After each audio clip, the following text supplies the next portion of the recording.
তাফসীর করব, সেই সূরাটি নাম হলো সূরাতুন নিসা। বলুন কি নাম?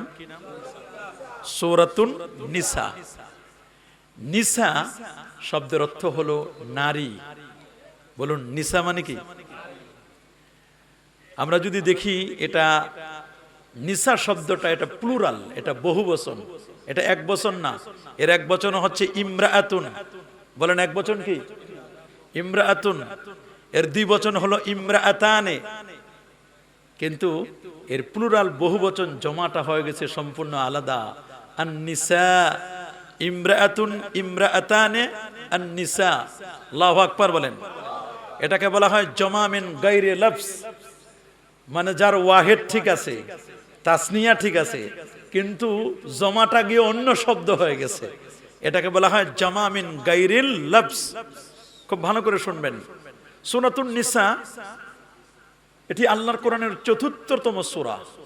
কয় নম্বর? সবাই খেয়াল করে শুনবেন। ১১৪টি সূরার এটা ৪ নম্বর সূরার নাম হলো সূরাতুন নিসা। তাহলে প্রথম নম্বরটি কি? সূরাতুল ফাতিহা। বলেন প্রথমটা কি? ফাতিহা। দ্বিতীয়টা সূরাতুল, তৃতীয়টা সূরাতু আলে ইমরান, আর চতুর্থতম যে সূরাটি সূরাতুন। ক্লিয়ার কথা? ৪ নম্বর সূরাটার নাম কি? সূরাতুন। কিন্তু আল্লাহর কোরআনের সূরাগুলো অবতীর্ণের ক্রম অনুযায়ী এই সূরাটা ৯১টা সূরা নাজিল হওয়ার পরে ৯২তম সূরা হিসেবে নাজিল হয়েছে সূরাতুন নিসা। আল্লাহু আকবার বলেন। কত নম্বর? ক্রমধারা অনুযায়ী, সূরাগুলো নাজিলের ক্রমধারা অনুযায়ী এই সূরাটা ৯২তম সূরা। আল্লাহু আকবার বলেন। এই সূরাটা আল্লাহর কোরআনের সূরাগুলো দুটো ভাগে বিভক্ত। বলেন কয় ভাগে? কিছু সূরা আছে মাক্কি সূরা। বলেন কি?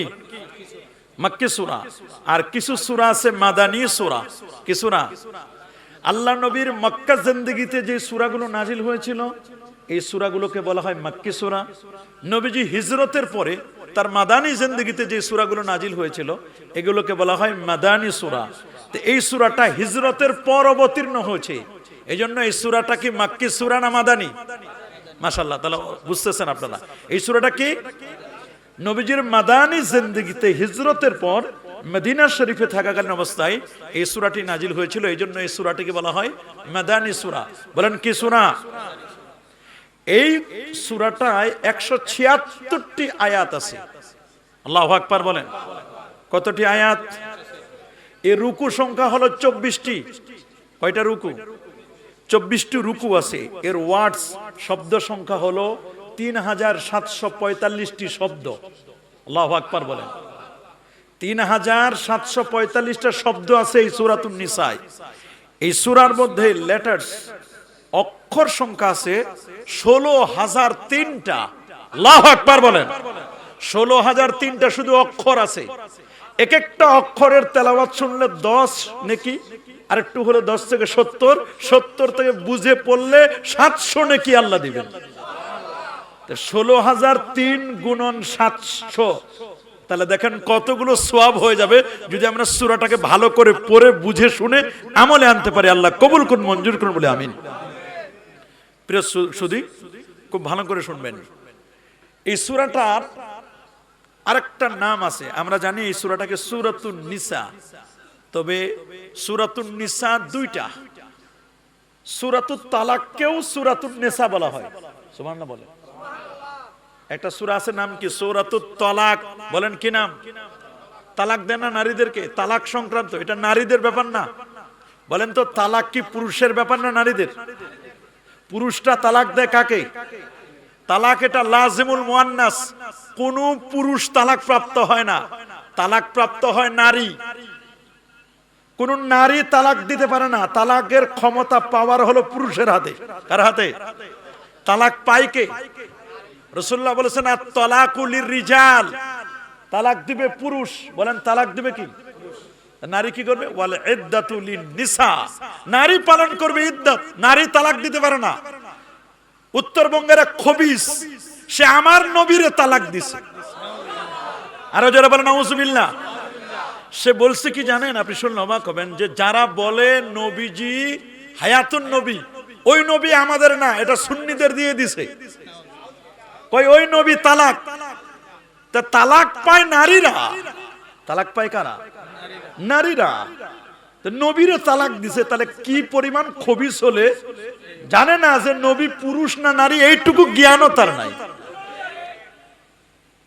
এটা বিনোদন। এই জন্য আমরা বললাম যে আমাদের দেশের আহলে হাদিসের ভাই যারা নবীকে চিনে না যে নবী পুরুষ না নারী, এটুকুও চিনে না, তো নবীকে পুরুষ না নারী এটুকু যারা চিনে না, নবীর সম্মান কি চিনবে? বলেন নবীর সম্মান তারা কি বুঝবে, কি চিনবে? এই জন্য তাদের সুগরা কুবরা ছোট বড় সবাই মিলে রাসূলুল্লাহর সামনে গোস্তাখি করে, বেয়াদবি করে না। অথচ নাম আহলে হাদিস, নাম আছে কাম নাই। নাম নজর আলী, চোখে দেখে না। নাম কি? নাম বাদশা মিয়া, খাই ভিক্ষা করে। নাম ইমান আলী, মসজিদ চিনে না। নাম সুন্দর আলী, চেহারা ডেক্সির পাতিলের মতো কালো। আছে না এরকম? এইরকম যেন না হয়। নাম হলো হিম্মত আলী, 10 জন ধরে উঠাই দেয়, তো হিম্মত উঠতেই পারে না। তো এইরকম নাম আহলে হাদিস, কিন্তু তারা হাদিস চিনে না। নাউজুবিল্লাহ। নবীর ব্যাপারে বলছে, কই নবী কিয়ামতের দিন ফেল করে তাকাই থাকবে। আরো জোরে নাউজুবিল্লাহ। গত কয়েকদিন আগে কুমিল্লার লাকসামের নাঙ্গলকোট ওই অঞ্চলের এক মৌলবী, এটা হলো কি বলবো, এটা হলো হাসাইন্য মৌলবী, জোকার মৌলবী। কি মৌলবী? এই জোকার মৌলবী কয়েকদিন আগে বলেছে যে নবীর মা বাবা নাকি জাহান্নামী। সে শপথ করে বলে। নাউজুবিল্লাহ বলেন। এই কথা যারা বলে, এদের সাথে আমাদের কোনো সম্পর্ক থাকতে পারে? তালাক শব্দ, তালাকের সূরাটা, সূরাতুত তালাকের এক নাম হলো সূরাতুন নিসা আস-সুগরা। বলেন এটা কি? সুগরা মানে ছোট, এটা ছোট সূরাতুন নিসা। তাহলে বড় কোনটা? সূরাতুন নিসাটাকে, 4 নম্বর সূরাটাকে বলা হয় সূরাতুন নিসা আল কুবরা। আল্লাহু আকবার বলেন। এটা সূরাতুন নিসা আল কুবরা। তাহলে একটা সুগরা আর একটা হলো কুবরা। সূরাতুন নিসা সুগরা কোনটা? সূরাতুত তালাক। সূরাতুন নিসা কুবরা কোনটা? সূরাতুন নিসা। মাশাআল্লাহ, বুঝে গেছেন। তাহলে এটা আমাদের বুঝতে আর বাকি নাই। আসুন, এই সূরাটা মূলত এটা আহকামগত সূরা। পারিবারিক এবং দেওয়ানি আইনের এত বেশি সংকলন রয়েছে যে কারণে এটিকে আইনি বিধিবিধানের মূল উৎস মানা হয়। এটা দেওয়ানি আইনের সূরা। কি আইন? দেওয়ানি আইনের সূরা হলো সূরাতুন নিসা।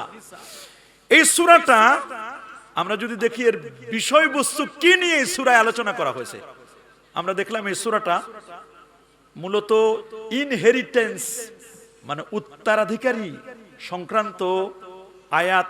7 নম্বর আয়াত এই সূরার। ইউসিকুমুল্লাহু ফি আওলাদিকুম লিযযাকারি মিসলু হাজ্জিল উনসায়াইন।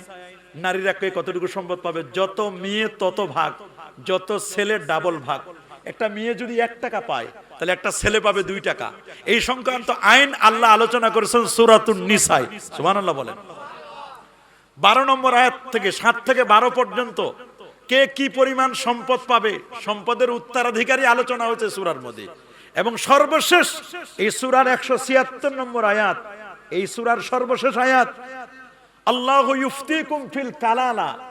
যার ছেলে মেয়ে আত্মীয় স্বজন কেউ নাই, এই লোকটার যদি সম্পদ থাকে আর এই লোকটা যদি মারা যায়, তাহলে এই সম্পদটা কিভাবে বন্টিত হবে, এটার ফতোয়া দিচ্ছেন আল্লাহ।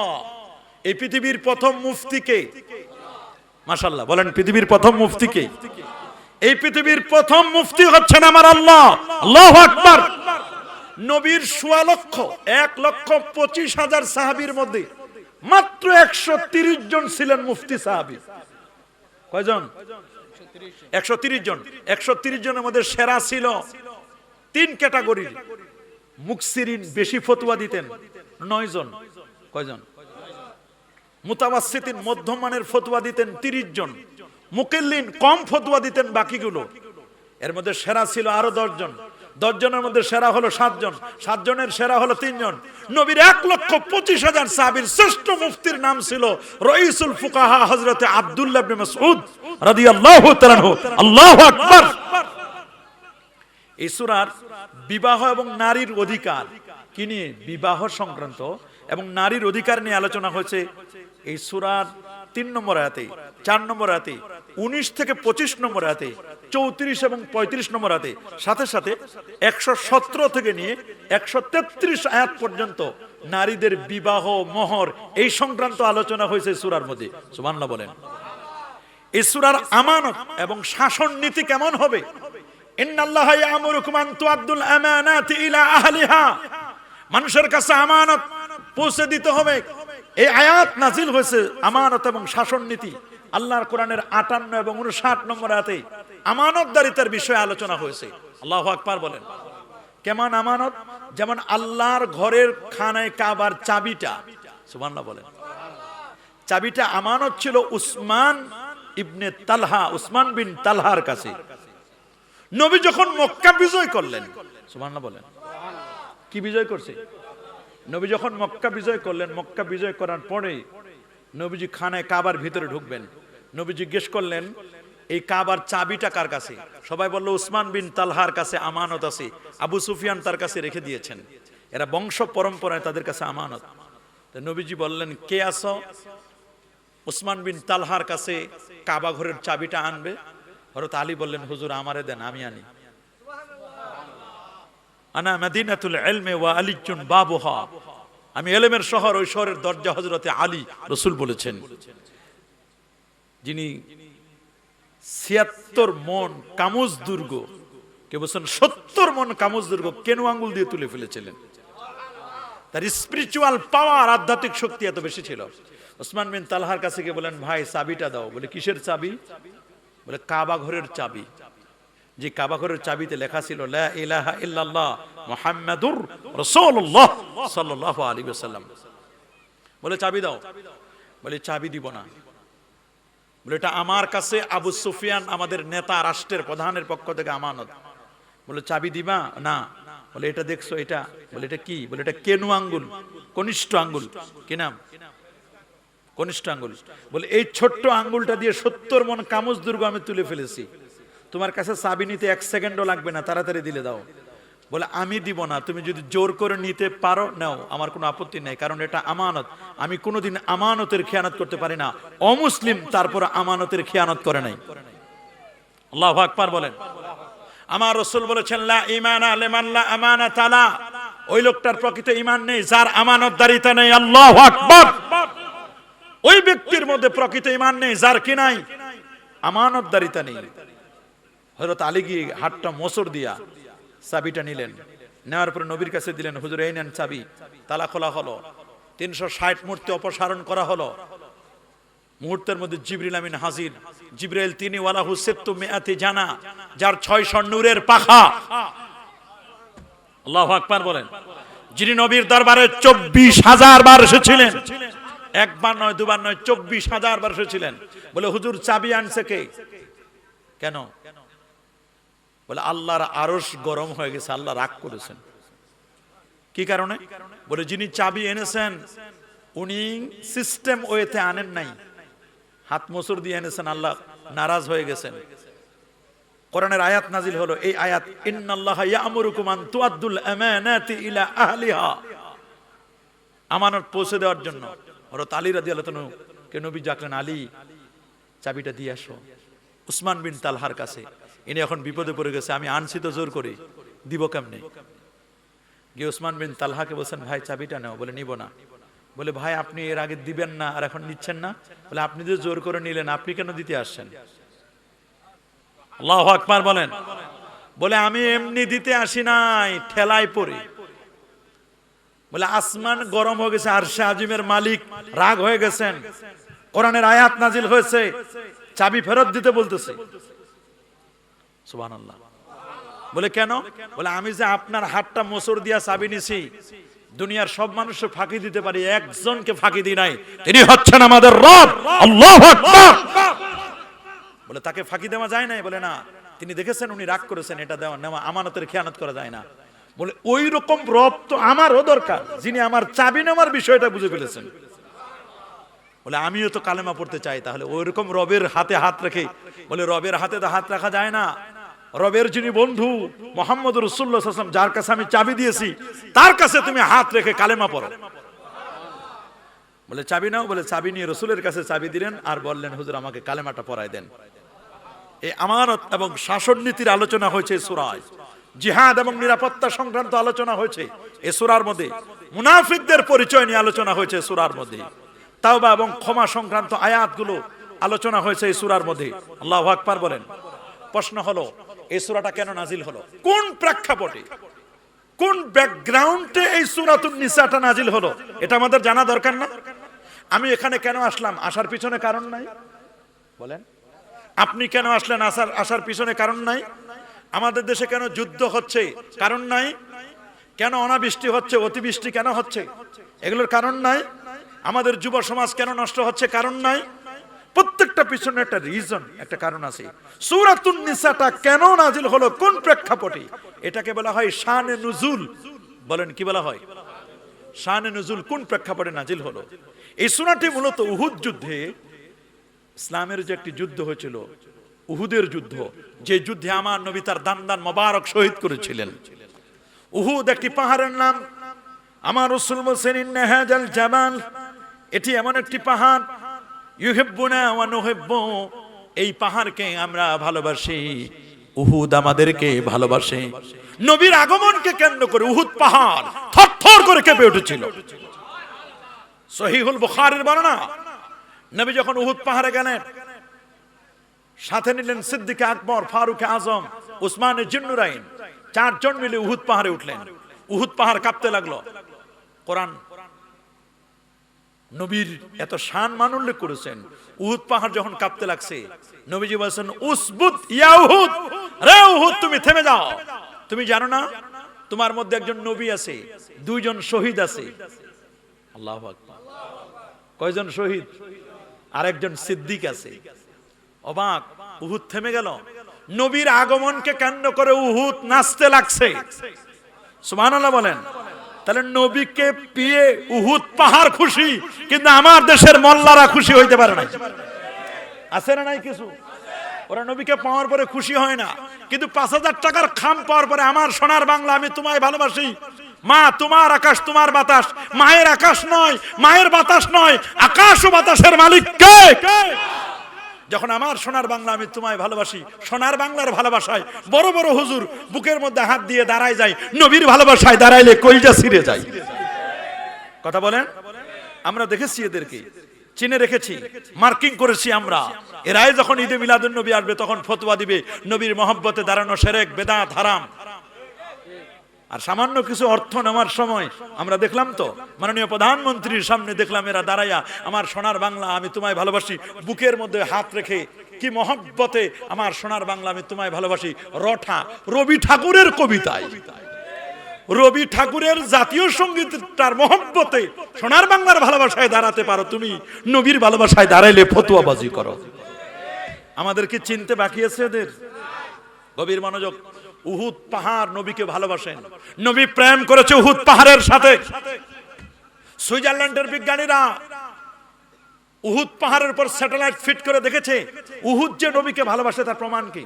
দূর থেকে দেখেছে উহুদ পাহাড়ের গায়ে আমার নবীর নাম লিখে নিয়েছে।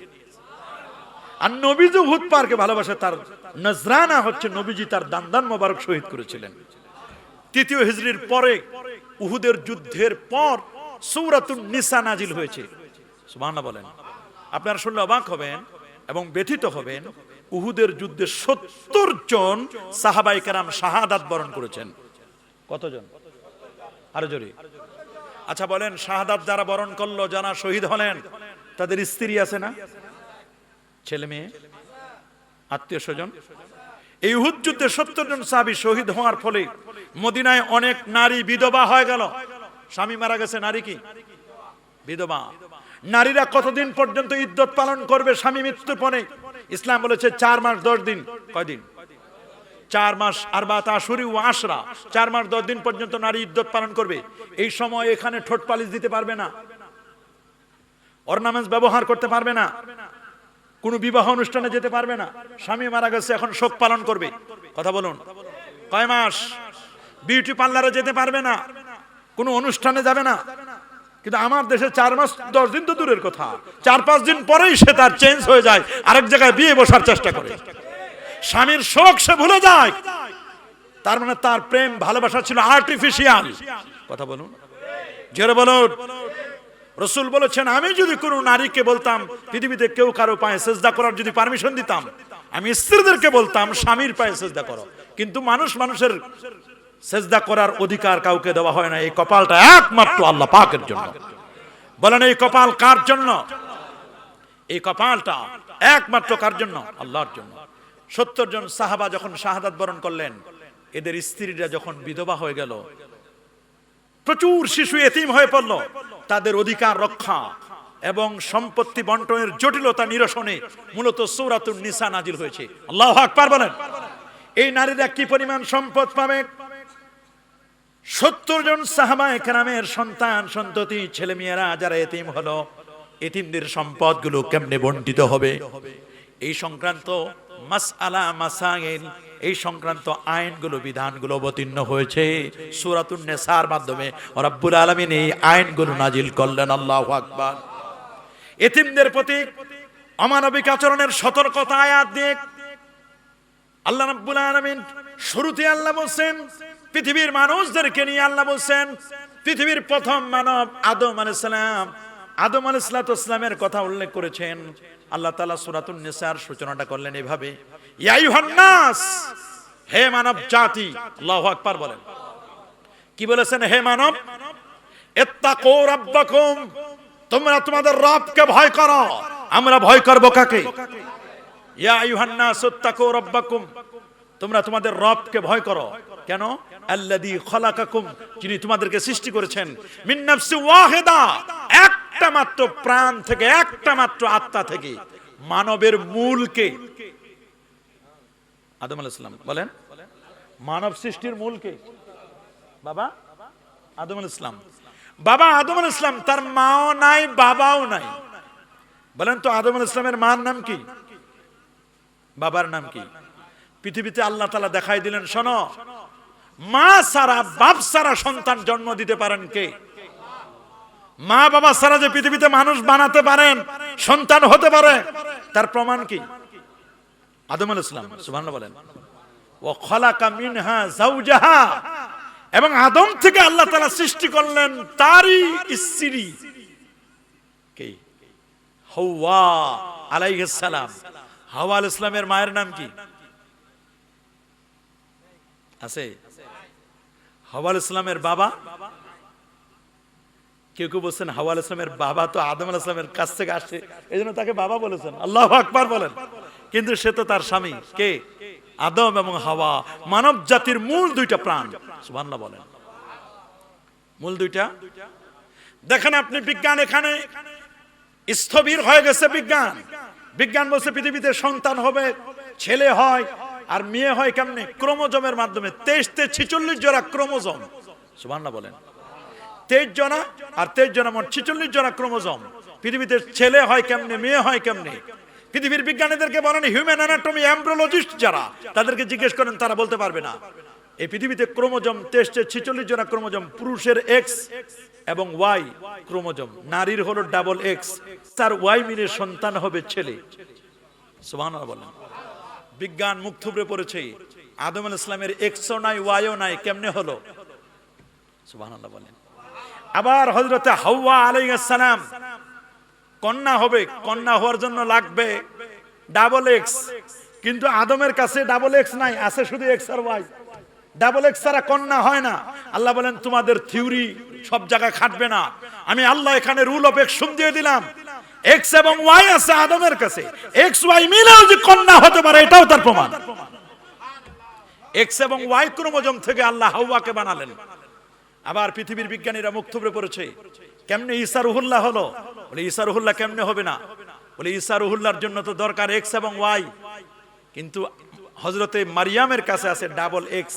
ডাবল এক্স দিয়ে কখনো ছেলে হয় না। আল্লাহ বলেন, ডাবল এক্স দিয়েও আমি ছেলে বানাতে পারি, তার বাস্তব প্রমাণ বাবা ছাড়াই আমি ঈসাকে বানালাম। একজন নবী এখনো বেঁচে আছেন, তিনি ঈসা রুহুল্লাহ। বলেন তিনি কি? সূরাতুন নিসা ঈসা রুহুল্লাহর আলোচনা আসছে, সেই আলোচনা আমরা করব। সূরাতুন নিসায় সেটাকে বাদ দেওয়া হয় নাই। আপনি শুনলে অবাক হবেন। ইয়া আইয়ুহান নাস ইত্তাকু রাব্বাকুমুল্লাযী খালাকাকুম মিন নাফসিন ওয়াহিদা ওয়া খালাকা মিনহা যাওজাহা ওয়া বাসসা মিনহুমা রিজালান কাসীরান ওয়া নিসা। এই এক আদম এবং হাওয়া থেকে গোটা পৃথিবীতে বর্তমানে 811 কোটি মানুষ। বলেন না, গোটা পৃথিবীতে বর্তমানে মানুষের সংখ্যা কত? 811 কোটি মানুষের মূল হলো একটা সত্তা, তিনি আদম, আর দ্বিতীয় সত্তাটার নাম হলো হাওয়া। আদম আর হাওয়া থেকে দুইজন মানুষ থেকে আল্লাহ তাআলা বানালেন 811 কোটি মানুষ। কিয়ামত পর্যন্ত যত মানুষ হবে সবার মূল হলো আদম এবং হাওয়া।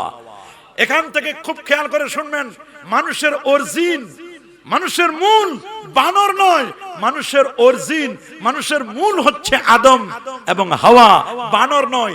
যারা বলে বানর তারা কোনো মানুষ নয়, তারা বানরের থেকে আসে। কথা বলেন, বলেন কার থেকে? নাউজুবিল্লাহ, মাআযাল্লাহ।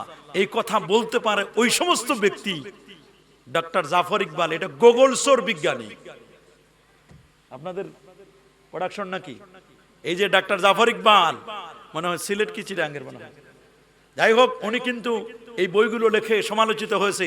গুগল থেকে চুরি করে করে করে করে করে এই যে মানুষের মধ্যে একটা দ্বন্দ্ব বানাই দিছে, যে এই যে ট্রান্সজেন্ডার সিস্টেম এবং মানুষের অরিজিন, সে বলছে এটা মূলত বানর থেকে আসে।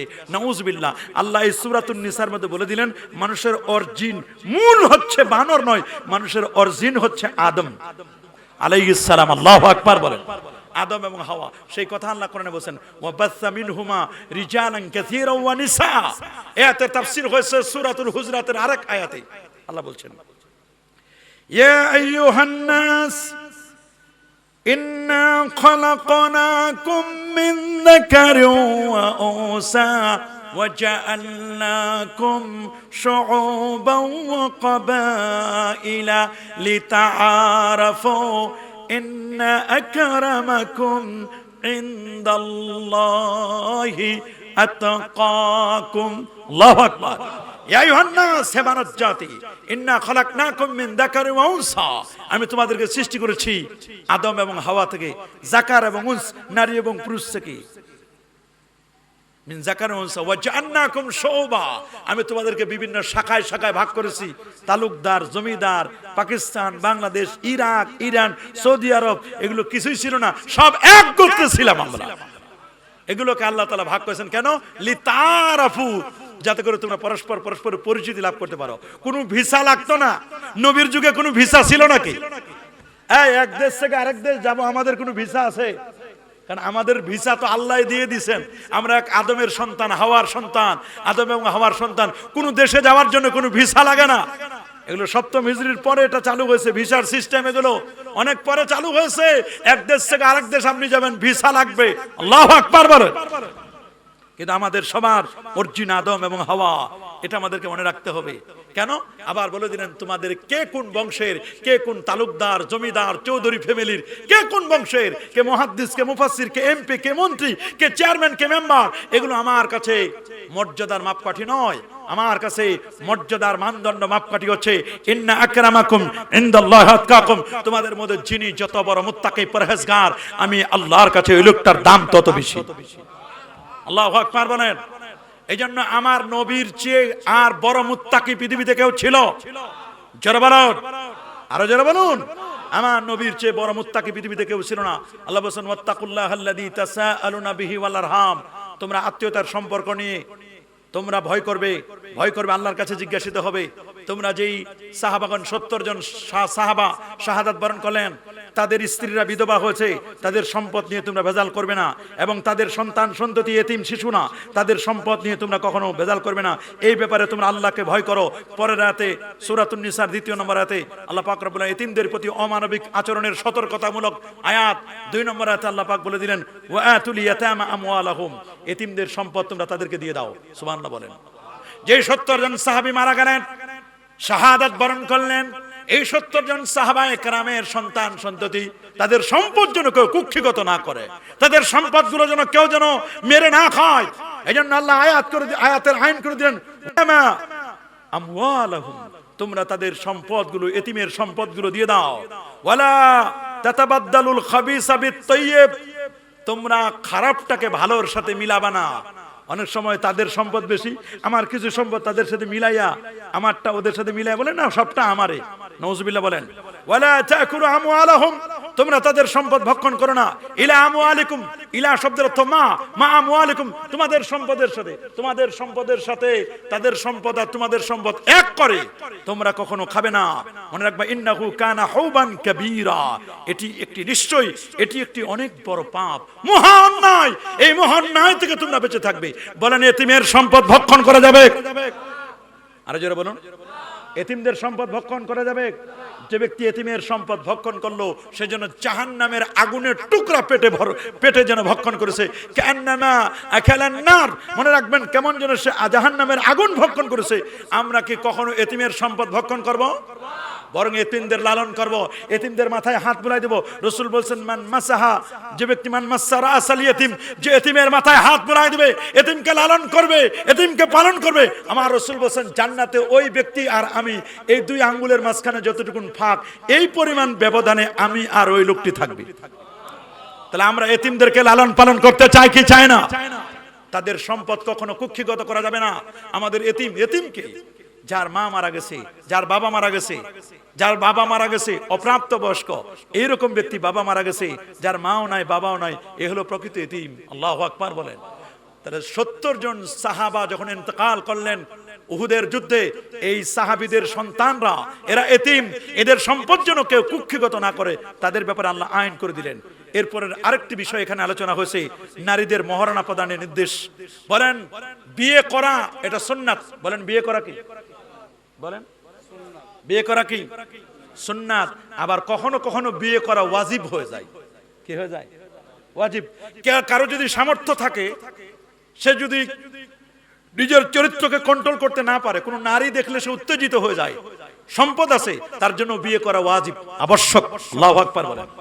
আবার বিয়ে করা হারামও, টাকা পয়সা নাই, কি নাই, অর্থকড়ি নাই, আবার তার শাহওয়াতও নাই, কিছুই নাই, এই লোকের জন্য বিয়ে করা হারাম।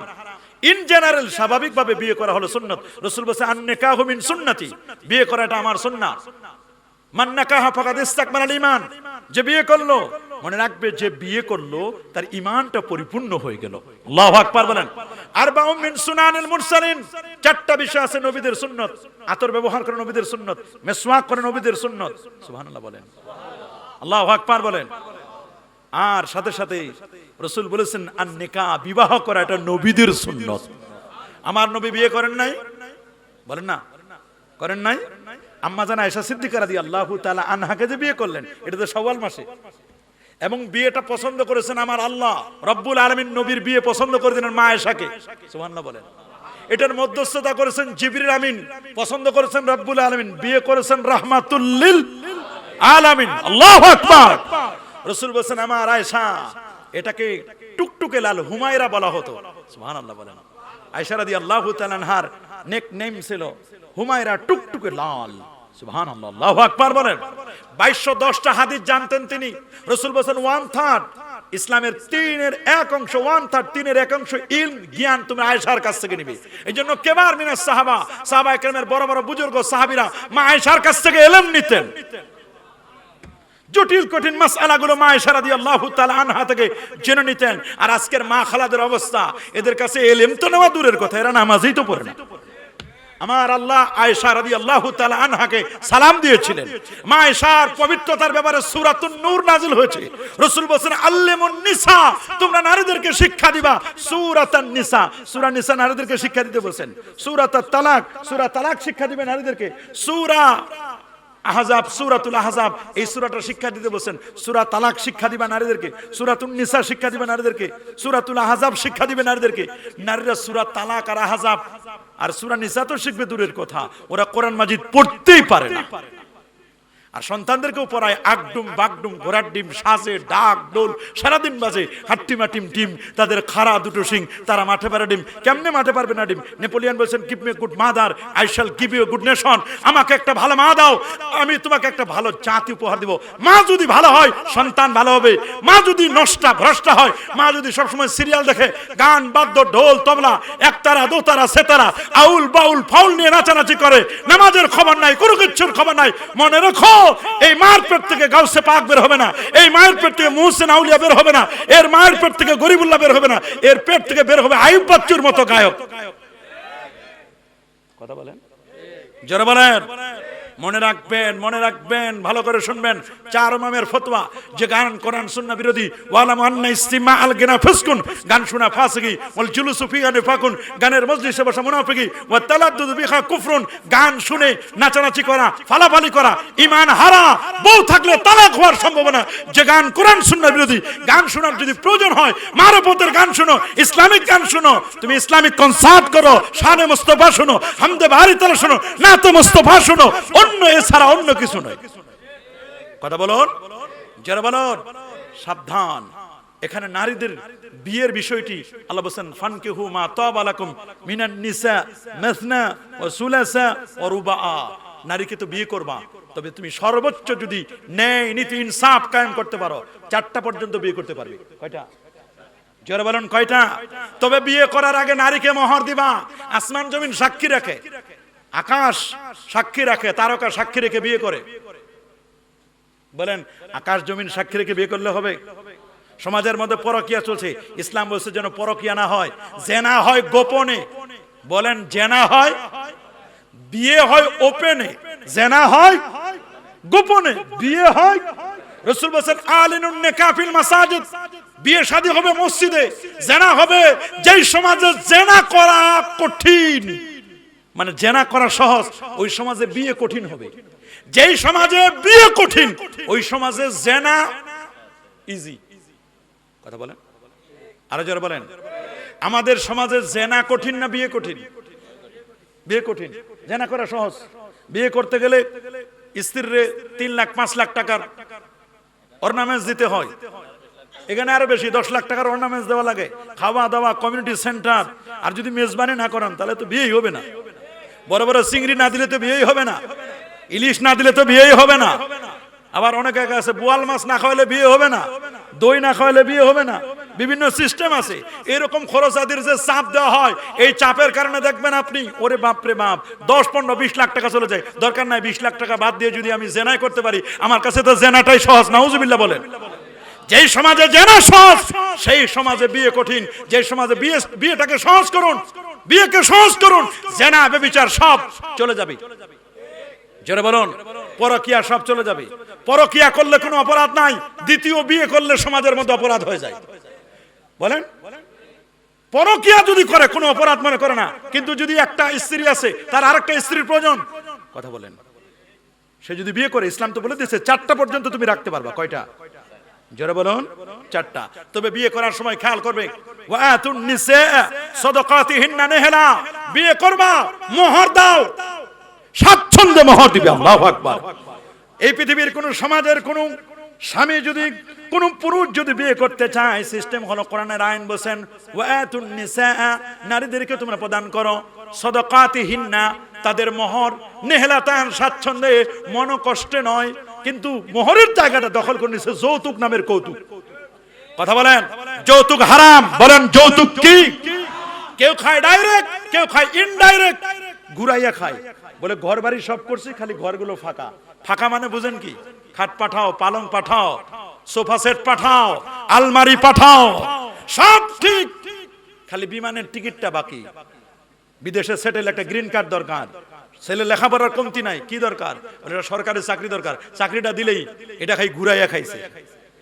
কেউ খায় ডাইরেক্ট, কেউ খায় ইনডাইরেক্ট। মনে রাখবেন, প্রস্রাব পায়খানা স্টুল যেমন হারাম, যৌতুক নামের কৌতুকও হারাম। কথা বলুন, মোহরের জায়গাটা দখল করে নিয়েছে যৌতুক, যৌতুকটা। আর এখন মহারানা নিয়ে, এখন সমাজের মধ্যে এটা নিয়ে ট্রল হচ্ছে। এক নায়ক নায়িকা বিয়ে করেছে, মহারানা 1 টাকা। নাউজুবিল্লাহ বলেন। ইসলাম বলে দিয়েছে লা মাহারা, কোন মোহর নাই, ইল্লা মিন আকাল আশারাতা দিরহাম, 10 দিরহামের কমে কোন মোহর নাই। বলেন 10 দিরহামের কমে কোন মোহর? একটা অঙ্গের মূল্য কমপক্ষে 10 দিরহাম। 10 দিরহামের কমে কোনো মোহর নাই, কমপক্ষে 40 থেকে 50 হাজার টাকা মোহর। আম্মা জান আয়েশা সিদ্দিকা রাদিয়াল্লাহু তাআলা আনহা সহ নবীজির কন্যা ফাতিমাতুজ জাহরা রাদিয়াল্লাহু তাআলা আনহা আলী রাদিয়াল্লাহু তাআলা আনহুর সাথে যখন বিয়ে দিলেন, 480 থেকে 500 দিরহাম মোহর ছিল, যার এখন বাজার মূল্য এক সময় ছিল 1,36,453 টাকা। এখন তো প্রায়, এত স্বর্ণের দাম বেড়ে গেছে, এখন প্রায় 5 লক্ষ টাকার মতো মোহর। আল্লাহু আকবার বলেন। এটাকে মোহরে ফাতিমি বলেন। মোহর দেওয়া ফরজ। বলেন মোহর দেওয়া এটা আবশ্যকীয় বিধান, মোহর দিতে হবে। মোহর না দেওয়া হারাম। বলেন মোহর না দেওয়া কি? নগদ দেওয়া সুন্নাত। নগদ দেওয়া কি? সুন্নাত। পরে দেওয়া জায়েজ, তবে রাতের বেলায় দরজা আটকাইয়া মাপ চাওয়া পুরুষ নামের কলঙ্ক। রাতের বেলা দরজা আটকাইয়া আপনি মোহরের মাপ চাইবেন বলে দিতে পারতেছি না, কি করবো? দুনিয়ার সব পারো তুমি, মোহর না মাপ চাও, তোমার শরম লাগে না? কেমন পুরুষ তুমি? সাবধান। তাহলে মোহর দেওয়া কি? এটা আবশ্যক। বলেন মোহর দেওয়া কি? মোহর না দেওয়া, ছল চাতুরি করা, এটা হারাম। বলেন এটা কি? মোহর নগদ দেওয়া কি? সুন্নাত। বাকিতে দেওয়া পরে দিব, এটা জায়েজ আছে। কিন্তু ঘরের দরজা আটকাইয়া মাহফিল দেওয়া, এটা পুরুষ নামের কলঙ্ক। বলেন এটা পুরুষ নামের কি? তাহলে মোহর দিব আমরা। তবে হ্যাঁ, সমাজের মধ্যে এখন মোহর 30 লক্ষ 33 লক্ষ 33,333 টাকা 99 পয়সা, 33 পয়সা। এখন তো পয়সাও নাই, এগুলো এখন ফ্যাশন হয়ে গেছে। মোহরের নামে ফ্যাশন। আপনি যতটুকু দিতে পারবেন, কোরআন বলছে ওয়াতুন নিসা সাদাকাতিহিন্না নিহলা, স্বাচ্ছন্দ্যে মোহর দাও। মোহর দেওয়ার সময় মন কষ্ট নিবা না। ফাইন তিবিনা লাকুম আন শাইয়্যিম মিনহু, তবে তারা যদি কিছু মাফ করে দেয় স্বাচ্ছন্দ্যে, যে ঠিক আছে স্বামী, আপনি তো আমাকে মোহরের টাকাটা দিলেন, এই টাকাটা আমি আপনাকে দিয়ে দিলাম, নাফসান ফাকুলু হানিয়াম মারিয়া, তাহলে তুমি এখান থেকে স্বাচ্ছন্দ্যে খাইতে পারো। আল্লাহু আকবার বলেন। হানিয়াম মারিয়া মানে কি? স্বাচ্ছন্দ্যে। নুন খাওয়ার দোয়া কি জানেন? দেখি নুন খাওয়ার দোয়া পড়েন। নুন খাওয়ার দোয়া কোরআনের এই আয়াত, হানিয়াম মারিয়া। বলেন নুন খাওয়ার দোয়া কি? লবণ খান না আপনারা? লবণ খাওয়ার দোয়া নাই? বলেন লবণ খাওয়ার দোয়া কি? কোরআনের এইটুকুন আয়াত, হানিয়াম মারিয়া। আল্লাহু আকবার বলেন। হানিয়াম, এটা লবণ খাওয়ার দোয়া। অনেকে বলে হুজুর লবণ আমি খাই না। রাসূলুল্লাহ আলী রাদিয়াল্লাহু তাআলাকে লক্ষ্য করেছেন, ইয়া আলী ইবদা তুআমাকা বিল মিলহি, আলী তোমার খাবার স্টার্ট করবে লবণ দিয়া, নুন দিয়া, ওয়াখতিম বিল মিলহি, খাবারটা ক্লোজিং শেষ করবা লবণ দিয়ে। কেন? আগে এবং পরে যদি লবণ খাও, তাহলে তোমার 70টা মতো রোগ থেকে আল্লাহ তোমাকে নিষ্কৃতি দান করবে। আল্লাহু আকবার বলেন। এই সূরাতুন নিসার মধ্যে পরশ্রী কাতরতা এবং হিংসা পরিহার কথা বলা হয়েছে। হিংসা করা যাবে না। বলেন হিংসা করা। সূরা নিসার একটা অন্যতম আয়াত, হিংসা করা যাবে না। ওয়ালা তাতামান্না মা ফাদ্দালাল্লাহু বিহি বা'দাকুম আলা বাদ ওয়াসআলুল্লাহ মিন ফাদলি। কাউকে যদি আল্লাহ কোনো ফজিলত দান করে, আমরা তো সহ্য করতে পারি না। আরে উনার এত কণ্ঠ, উনার কণ্ঠটাকে কেমনে রদ করা যায়? উনার এত চেহারা সুন্দর, মনে মনে চিন্তা করে ওর চেহারাটা যদি একটা ঠাডা পড়তো, বিদ্যুৎ পড়তো, নাউজুবিল্লাহ বলেন।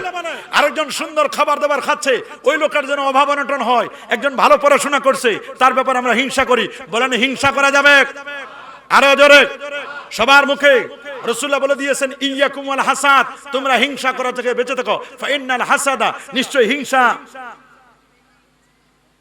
তাকুলুল হাসানাত, হিংসা মানুষের নেক আমলগুলোকে জ্বালায় দেয়। ইয়াকুলুল হাসানাত, হিংসা মানুষের নেক আমলগুলোকে খেয়ে ফেলে। কামা তাকুলুন নারুল হাতাব, আগুন যেমন কাঠকে জ্বালাইয়া পুড়াইয়া নিঃশেষ করে দেয়, হিংসা মানুষের নেক আমলগুলোকে খেয়ে ফেলে।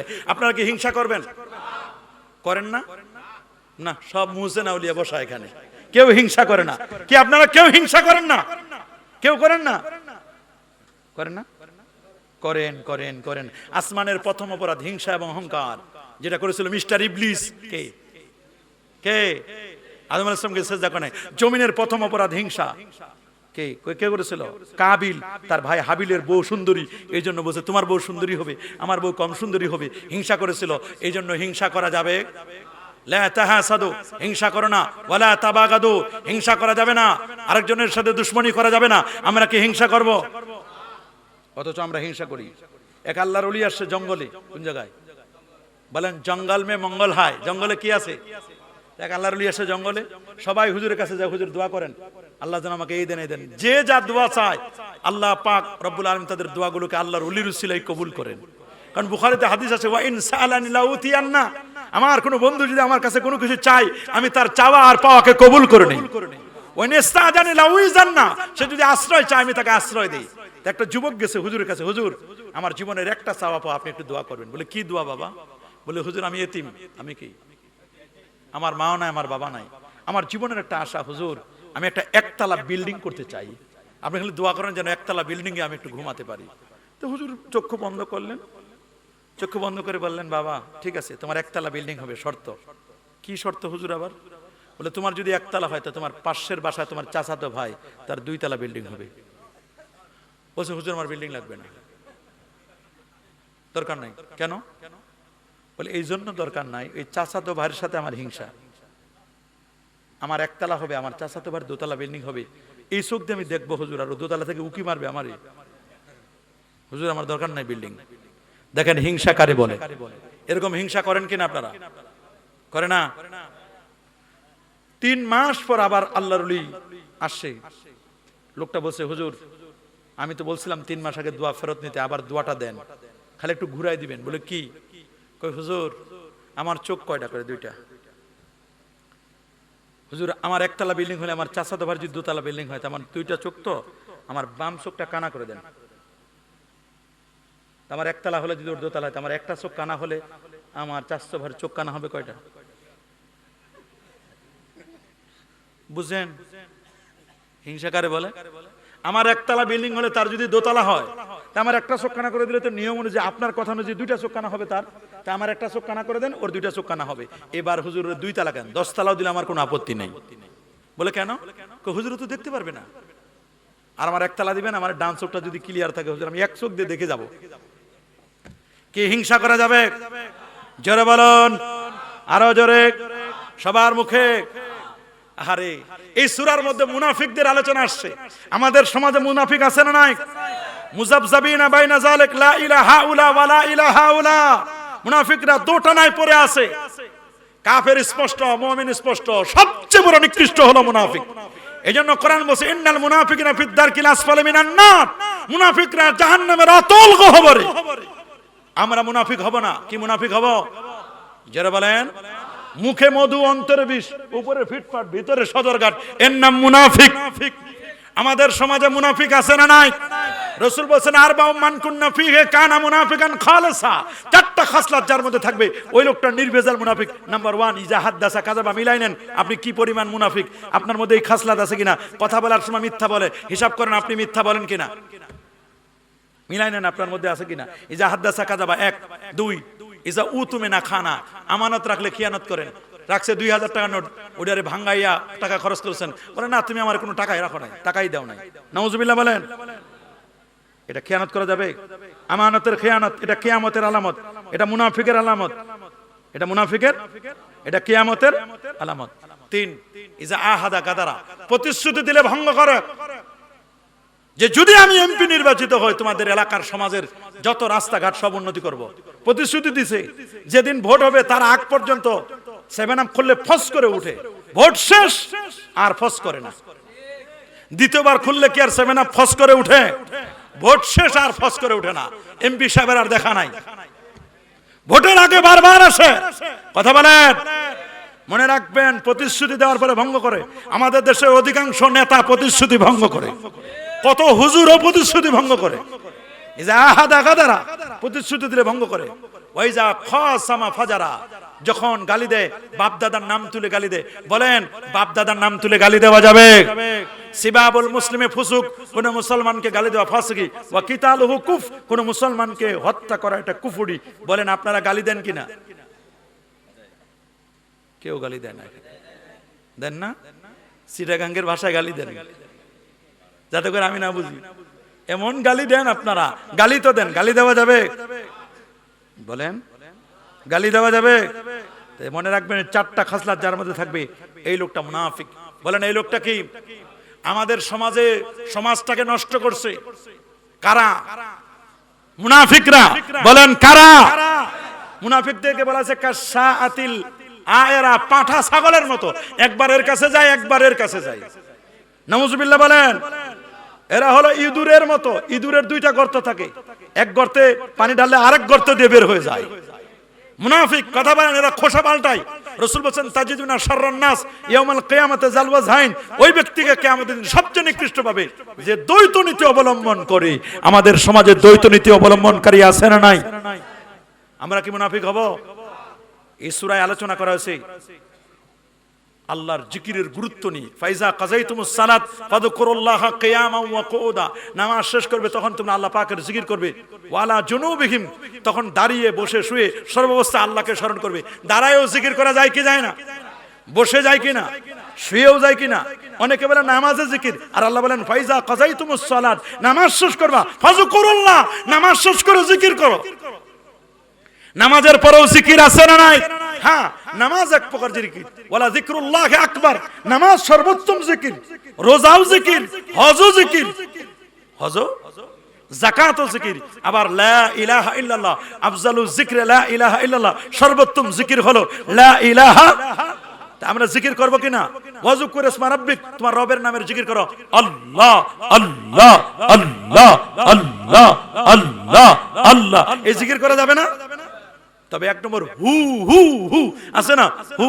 তারপরে আবার অনেকে জিকিরের নামে অমুক বাবা, তেলা বাবা, কত রকমের তালা বাবা, ল্যাংটা বাবা, এই বাবার নামের কোনো জিকির ইসলামে জায়েজ নাই। জিকির হবে একমাত্র কার? আর আউলিয়া কেরামদের হবে তাজকিরা, আলোচনা, তারা কিভাবে আল্লাহর ওলি হলেন এগুলো নিয়ে আলোচনা হবে। কিন্তু অমুক বাবার জিকির, অমুক বাবার জিকির, তালা বাবার জিকির, ভণ্ড বাবার জিকির, জিকির হবে আল্লাহর, কোন ওলি আল্লাহর নামে জিকির হবে না। বলেন জিকির হবে কার? আফজালুজ যিকরি লা ইলাহা, সর্বোত্তম জিকির হলো লা ইলাহা ইল্লাল্লাহ। আল্লাহর ওলিদের জীবনী আলোচনা করেন, তাদের কারামত আলোচনা করেন, তারা এই এই আমল করছে, এই আমল করে তারা আল্লাহর প্রিয় হয়েছেন, আমরা এই আমল করে আল্লাহর প্রিয় হব, তাদের জীবনী আলোচনা হবে, তাদের জিকির হবে না। জিকির হবে কার? বলেন কার জিকির হবে? আবার ঢোলের তালে অনেকে জিকির করে, এগুলো জিকিরের নামে ভণ্ডামি। অনেকে ডিজে পার্টির সাথে জিকির করে, এদের সাথে আমাদের কোনো সম্পর্ক থাকতে পারে পারে নাকি? এই আয়াতে, এই সূরার মধ্যে ৮২ নম্বর আয়াতে আল্লাহ পাক বলেন কোরআন মাজিদ গবেষণা করার আহ্বান করেছেন। কোরআন গবেষণা করতে হবে। বলেন কি করতে হবে? কোরআন গবেষণা করার কথা আল্লাহ তাআলা সূরাতুন নিসার মধ্যে বলেছেন, আফালা ইয়াতাদাব্বারুনাল কোরআন, তবে কি তারা কোরআন নিয়ে গবেষণা করে না? কি হলো তাদের? তারা কেন কোরআন নিয়ে গবেষণা করে না? ওয়ালাউ কানা মিন ইনদি গায়রিল্লাহ, যদি আল্লাহর এই কোরআনটা আল্লাহ ছাড়া অন্য কারো পক্ষ থেকে আসতো, লা ওয়াজাদু ফিহি ইখতিলাফান কাসীরা, তাহলে এর মধ্যে অনেক ইখতিলাফ দেখতে পারতো। বলেন এই কোরআনটা কার পক্ষ থেকে? আল্লাহ ছাড়া যদি অন্য কারো পক্ষ থেকে হতো তাহলে অনেক ইখতিলাফ, মতবিরোধ দেখতে পেতাম। কিন্তু বলেন তো আল্লাহর কোরআনের মধ্যে কোনো মতবিরোধ আছে নাকি? যতটুকু মতবিরোধ আমরা দেখি এটা আমাদের না জানার কারণে, ঠিক কিনা বলেন? আমাদের না জানার কারণে। তাহলে কোরআন গবেষণার কথা সূরা নিসার মধ্যে বলেন। সূরাতুন নিসার মধ্যে আসে সালাম বা সম্ভাষণের উত্তর কিভাবে আমরা দিব। কেউ যদি আমাকে সালাম দেয় আমি জবাব দিব কেমনে? একজন বলে আসসালামু আলাইকুম, আপনি জবাব দিবেন কি? ওয়া আলাইকুমুস সালাম ওয়া রাহমাতুল্লাহ। একজন বলে আসসালামু আলাইকুম ওয়া রাহমাতুল্লাহ, আপনি জবাব দিবেন ওয়া আলাইকুমুস সালাম ওয়া রাহমাতুল্লাহি ওয়া বারাকাতুহু। আপনাকে যতটুকু দিছে আরেকটু বাড়ায় দেন। নির্দেশ কার? আরো জোরে সবার মুখে। আল্লাহর কোরআনের সূরাতুন নিসার ৮৬ নম্বর আয়াতে আল্লাহ বলেন, ওয়াইজা হুইয়িতুম বিতাহিয়াতিন ফাহাইয়ু, তোমাদেরকে কেউ যখন অভিবাদন করবে, সালাম দিবে, তখন তোমরা উত্তম ভাবে যেভাবে বলছো ওইটুকু ফেরত দাও, অথবা বে আহসানা মিনহা আও রুদ্দুহা, উত্তম ভাবে ফেরত দাও। কিন্তু অনেকে সালাম দেওয়ার সময় আসসালামু আলাইকুম ওয়া রাহমাতুল্লাহি ওয়া বারাকাতুহু ওয়া মাগফিরাতুহু ওয়া নাজাতুহু ওয়া জান্নাতুহু, আধা মাইল সালাম দেয়। কথা বলে আমি যে আর কিছু বাড়ায় বলবো আমার জায়গায় নাই। বলেন আছে না এরকম? আছে না এরকম? যিনি সালাম দিবেন উনি একটু কম বলবেন, আসসালামু আলাইকুম ওয়া রাহমাতুল্লাহ, উনি জবাব দিবেন ওয়া আলাইকুমুস সালাম ওয়া রাহমাতুল্লাহি ওয়া বারাকাতুহু। আল্লাহু আকবার বলেন। এটা নিয়ম, কোরআন বলছে সেই কথা, এবং এটা আছে সূরাতুন নিসার মধ্যে। আল্লাহু আকবার বলেন। সূরাতুন নিসার মধ্যে আল্লাহ পাক রব্বুল আলামিন এখানে উত্তরাধিকার, ইসলামী নারীদের মিরাস, উত্তরাধিকারী অংশ নির্দিষ্ট করে দেওয়া হয়েছে। মহরনার কথা বলেন, এতিমদের সম্পদ, পারিবারিক জীবন এবং বিবাহ, ফ্যামিলি লাইফ এবং ম্যারেজ নিয়ে আলোচনা করছেন এই সূরাতুন নিসার মধ্যে। আল্লাহু আকবার বলেন। এই শুনে রাখেন, দুই বোনকে একসাথে বিবাহ করা যাবে না। যাবে? তবে যাবে এক বোন যদি মারা যায়। একজন মারা গেছে, একজন কি? অনেকে যাকে বিয়ে করছেন তার ছোট বোন শালিকে নিয়ে ব্যস্ত। আছে না নাই? জোরে বলুন। শালিকে বিবাহ করা যাবে যদি এটা মারতে চান, এটা মেরে তারপর বিয়ে করেন, নিজে মারেন না। এটা যদি মরে তাহলে বিয়ে করতে পারেন, এর আগে দেখতে পারবেন না শালিকে। বলেন শালিকে দেখা যাবে? আরো জোরে বলেন। জায়েজ আছে? যাকে বিয়ে করা হারাম তাকে দেখা যায়। মাকে বিয়ে করা যাবে, এই জন্য মার সাথে দেখা করা যায়। বোনকে বিয়ে করা যাবে, বলেন বোনকে বিয়ে করা যাবে, এই জন্য বোনকে দেখা জায়েজ। যাকে বিয়ে করা জায়েজ তার সাথে দেখা জায়েজ নাই, তার সাথে কি নাই বলেন না, তাকে দেখা জায়েজ নাই। আল্লাহু আকবার বলেন।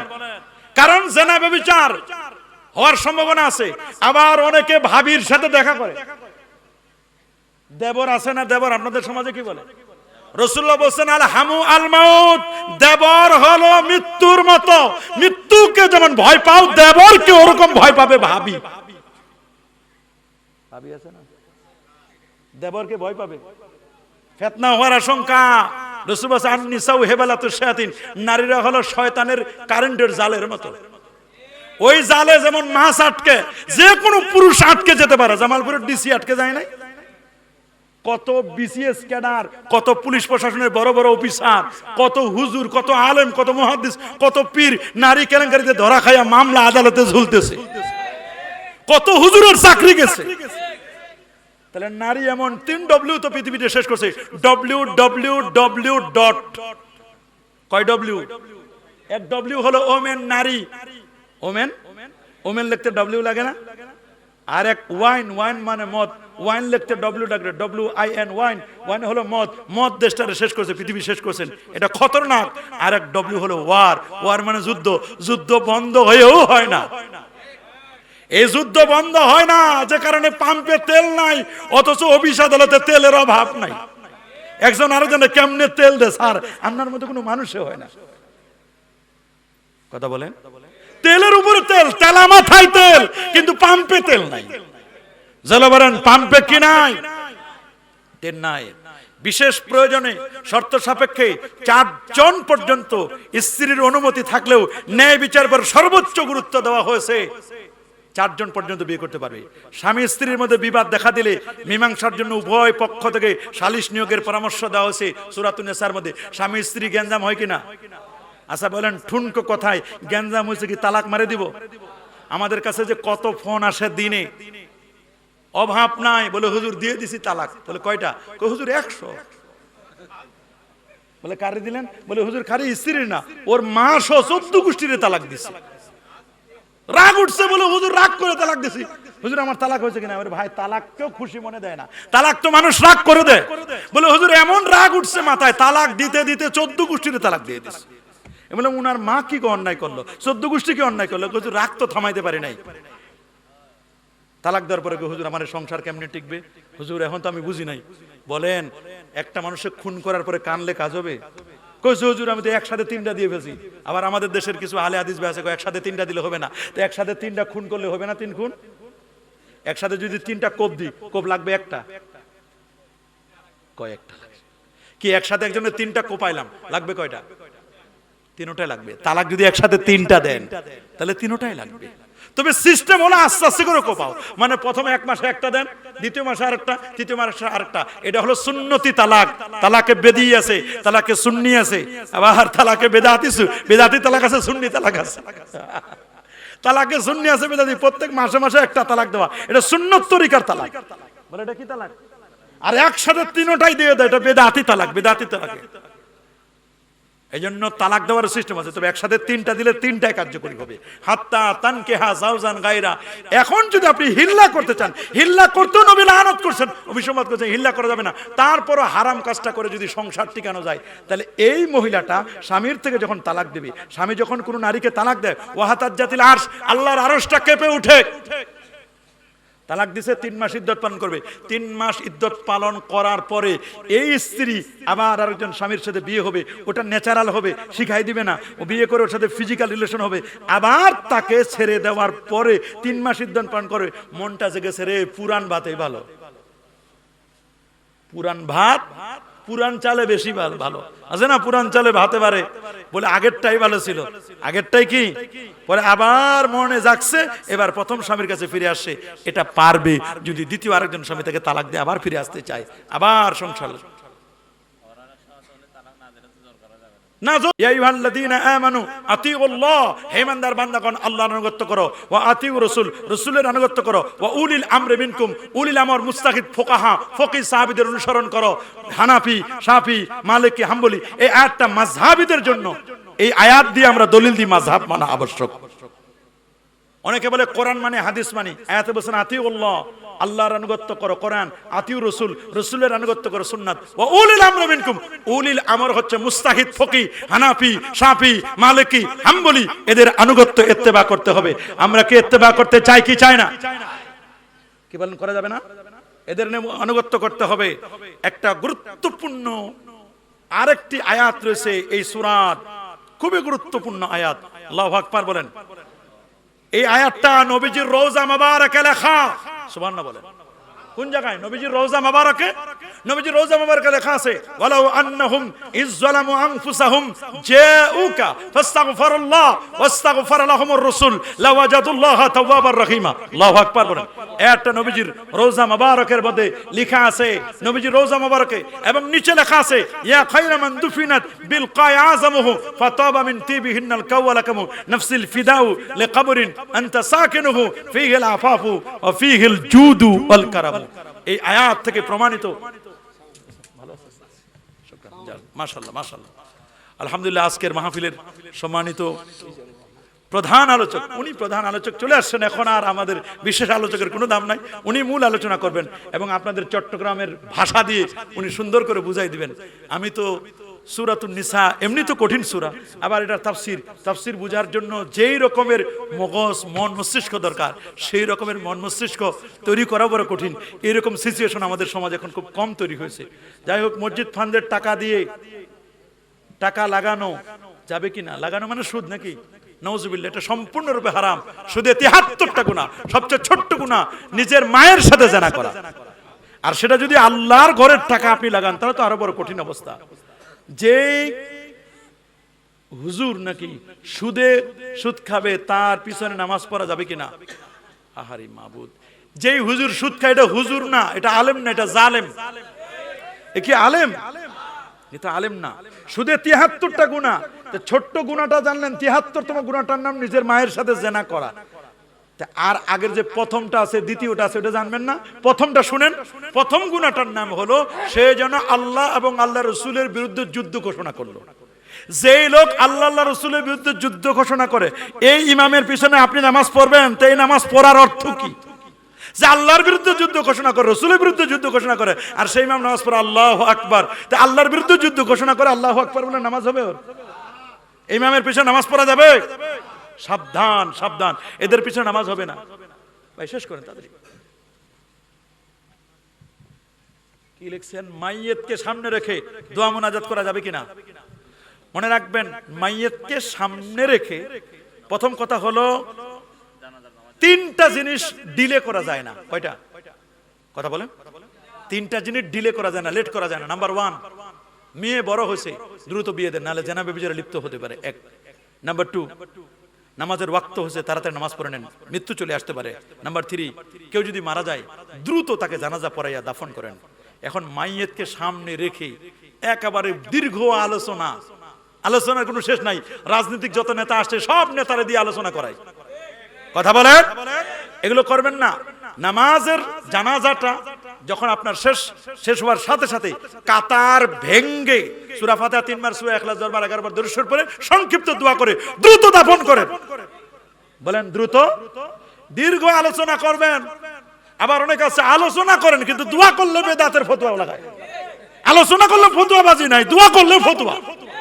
কথা বলেন, এগুলোও ভেজাল। ইসবিহু মুসলিমান ওয়া ইউমসি কাফিরা, সকালে মুসলমান বিকালে কাফের। ফিতনা যেভাবে আসতেছে, ওয়া ইয়াবি আহাদুকুম, তোমাদের কেউ কেউ বিক্রি করে দিবে দিনাহু, তা দিনকে, বে আরাজিম মিনাদ দুনিয়া, দুনিয়ার সামান্য একটু মাল, হালুয়া রুটির ভাগের জন্য দিন বিক্রি করে দিচ্ছে, ঈমান বিক্রি করে দিচ্ছে।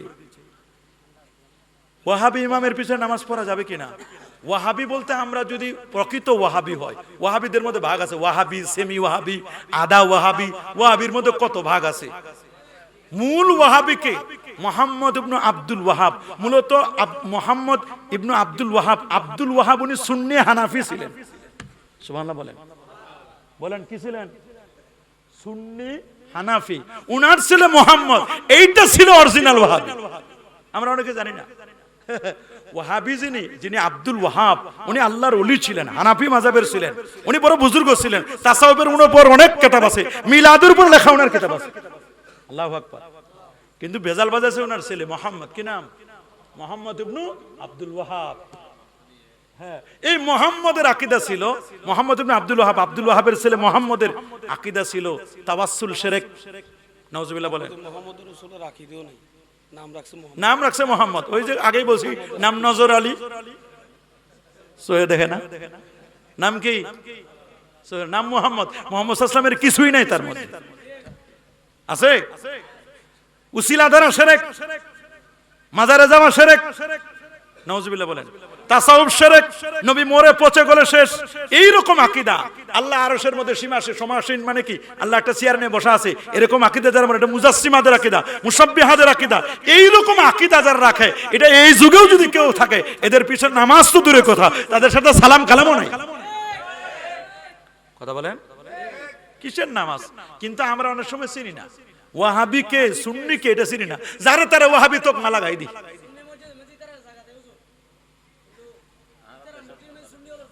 যাই হোক, এজন্য চিনতে হবে ওয়াহাবিকে, সুন্নিকে, এটা ভালো করে চিনে বুঝে তারপরে দেবে। যেগুলো আকীদার বিষয় ওইটারে বানাইছি আমরা আমল, আর যেগুলো আমলের বিষয় ওইটারে বানাই দিছি আমরা আকীদা। আকীদাও চিনি না, আমলও চিনি না। আমলটারে নিয়ে গেছি আকীদায়, আকীদারটা নিয়ে আসছি আমলে। ভেজাল তো এই জন্য হচ্ছে, জায়গাটা বেজাগায়। আল্লাহ আমাদের হেফাজত করুন। জোরে বলুন, আল্লাহ আমাদের সবাইকে হেফাজত করুন বলে আমিন।